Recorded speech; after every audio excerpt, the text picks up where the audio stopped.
नमस्कार आप सभी को। स्वागत है आप सभी का श्री साईं सचरित्र के दूसरे सोपान के 7वें अध्याय, जिसका नाम है साईं से बड़ा साईं का नाम। श्यामा साईं का भक्त और अतरंग सेवक था।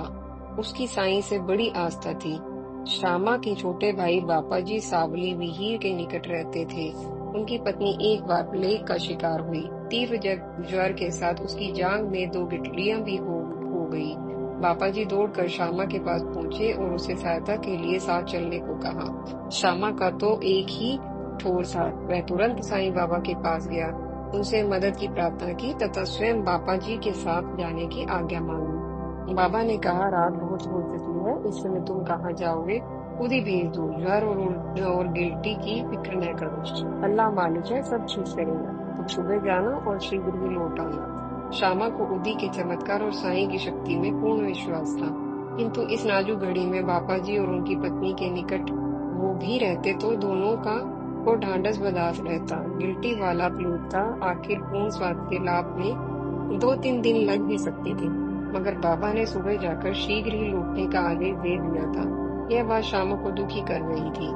भाई को उदी देकर श्यामा ने कहा, समझो यह संजीवनी बूटी है। जहाँ साईं स्वयं नहीं आ पाते वहीं उदी भेज देते हैं। तुम फिक्र न करो, थोड़ी उदी गिल्टियों पर और माथे पर लगा देना, थोड़ी घोलकर पिला देना, जरूर आराम आ जाएगा। सुबह मैं भी आ जाऊंगा। बापाजी उदी देकर चले गए और जैसा श्यामा ने कहा था वैसा ही किया। उदी का सेवन करते ही रोगी को पसीना आने लगा, ज्वर कम हो गया तो आराम से नींद भी आ गई। सुबह तक ज्वर और गिल्टियां दोनों ही नदारद हो चुके थे। बापाजी हैरान थे। उन्होंने साईं का मन ही मन कोटि कोटि धन्यवाद अदा किया। कुछ समय बाद श्यामा वहां पहुंचा। भाई की पत्नी उस समय चाय बना रही थी। उसे स्वस्थ और काम करते देख वह बहुत हैरान हुआ। तब बापाजी ने कहा, अरे तुम्ही ने तो कहा था कि ये संजीवनी बूटी है, और देखो एक ही खुराक में रात भर में ये स्वस्थ हो गई। तब श्यामा को साईं की बात, सुबह जाना और शीघ्र ही लौट आना का मतलब समझ आया। अब रुकने की कोई जरूरत ही नहीं रही, तो शीघ्र लौटना ही था। चाय पीकर श्यामा साईं के पास लौटा, फिर प्रणाम करके बोला, बाबा यह क्या नाटक है? पहले तूफान उठाकर हमें अशांत करते हो, फिर शीघ्र ही सहायता देकर ही सब यथावत कर देते हो। यह कैसी लीला है? तब साईं गंभीरता पूर्वक बोले, कर्मों की गति न्यारी है श्यामा। मैं यद्यपि कुछ नहीं करता, फिर भी सब कर्मों का उत्तरदायी लोग मुझे ही समझते हैं, जबकि मैं तो तटस्थ दर्शक हूँ। सब करने वाला अल्लाह है, मैं तो मात्र सेवक हूँ।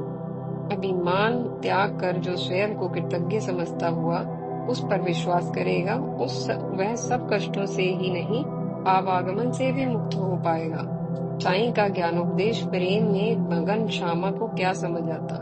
वह तो साईं को ही परमेश्वर मानकर सदैव उन्हीं पर निर्भर कर रहता था। एक अन्य अवसर पर जब एक साईं भक्त बांद्रा में था, उसे अपने घर अपनी पुत्री के गिल्टी वाले प्लेग से ग्रस्त होने का समाचार मिला। उसके पास अपनी पुत्री को भिजवाने के लिए उस समय उदी नहीं थी, मगर उदी की महिमा पर उसे बड़ा विश्वास था। अतः उसने नाना साईं चंदोरकर के पास उदी भिजवाने के लिए संदेश भिजवाया। श्री चंदोरकर उस समय ठाणे रेलवे स्टेशन के निकट थे। वे अपनी पत्नी के साथ कल्याण जा रहे थे। तब उनके पास न तो उदी थी, न ही घर से उदी लाने के लिए प्राप्त समय ही था। उन्होंने क्षण भर सोचा, फिर रास्ते की धूल उठाकर साईं का स्मरण किया और वही सूचना देने वाले को थमा दी। आश्चर्य, 3 दिन में गिल्टी वाले प्लेग से कष्ट पा रही वह लड़की तभी से स्वस्थ होने लगी और साईं कृपा से कुछ ही समय में पूर्णतः रोग मुक्त हो गई। प्राय इसी प्रकार की एक और घटना नासिक के श्री नारायण मोतीराम के साथ घटी। वे बाबा के भक्त रामचंद्र वामन मोदके के पास कार्य करते थे। स्वयं भी साईं में भक्ति भाव रखते थे। अपनी माता के साथ एक बार साईं दर्शनों को शिरडी हो आए थे। तब बाबा ने उनकी माता से भविष्यवाणी की थी कि जल्दी तुम्हारा बेटा नौकरी छोड़कर स्वतंत्र व्यवसाय करेगा। वही हुआ भी। कुछ दिन बाद नारायण ने नौकरी छोड़कर एक उपहार गृह चलाना आरंभ कर दिया था, जो आनंदाश्रम के नाम से अच्छा चल रहा था। तब से नारायण मोतीराम बाबा के ओर भी निष्ठावान भक्त हो गए। उनकी निष्ठा का यह आलम था कि एक बार बिच्छू द्वारा काट लिए जाने पर जब उन्हें असहनीय पीड़ा हुई तो उन्हें बाबा की उदी का स्मरण हो आया। उदी बाबा के समान ही संकट मोचन थी। वे भली प्रकार जानते थे। उन्होंने उदी खोजी, पर संयोगवश घर में उदी न मिली। पीड़ा बढ़ती जा रही थी और बर्दाश्त से बाहर हो चली थी। कहावत है कि सांप का काटा सोए और बिच्छू का काटा रोए, क्योंकि सांप के विष में नशा है, जबकि बिच्छू के विष अति दुखदायी होता है। जब नारायण मोतीराम को और कुछ न सूझा तो वे घर में बाबा के चित्र के सम्मुख पहुंचे। बाबा का नाम लेकर उन्होंने चित्र के सामने जलने वाली अगरबत्ती की राख ही उदी के समान चुटकी में लेकर प्रभावित स्थान पर लेप दी। जैसे ही उन्होंने अपना हाथ उस स्थान से हटाया, उनका सारा दर्द काफूर हो गया।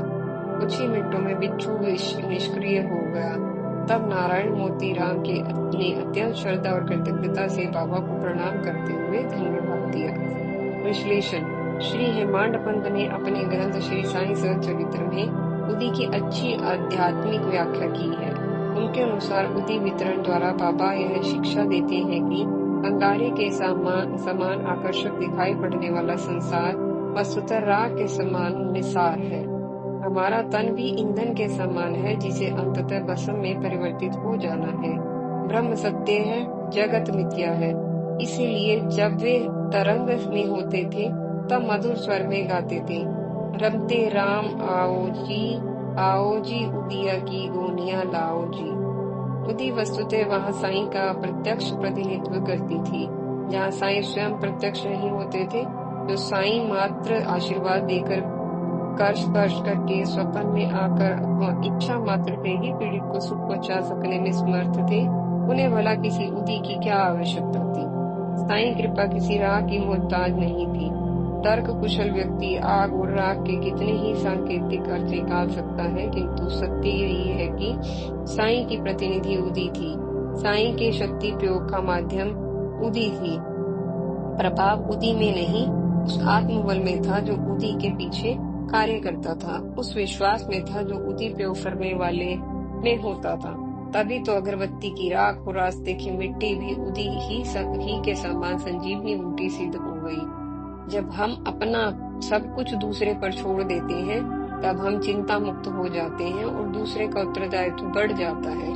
साईं के भक्तों का साईं को इसी कारण ध्यान रखना ही पड़ता है, उदी से या मिट्टी से। तो इसी के साथ समापन होता है साईं बाबा के 7वें अध्याय का। हम आपसे फिर से मिलेंगे दूसरे सोपान के 8वें अध्याय में, जिसका नाम होगा होनी को अनहोनी कर दे। तो चलिए मिलते हैं अगले अध्याय में। तब तक के लिए आपका बहुत बहुत धन्यवाद।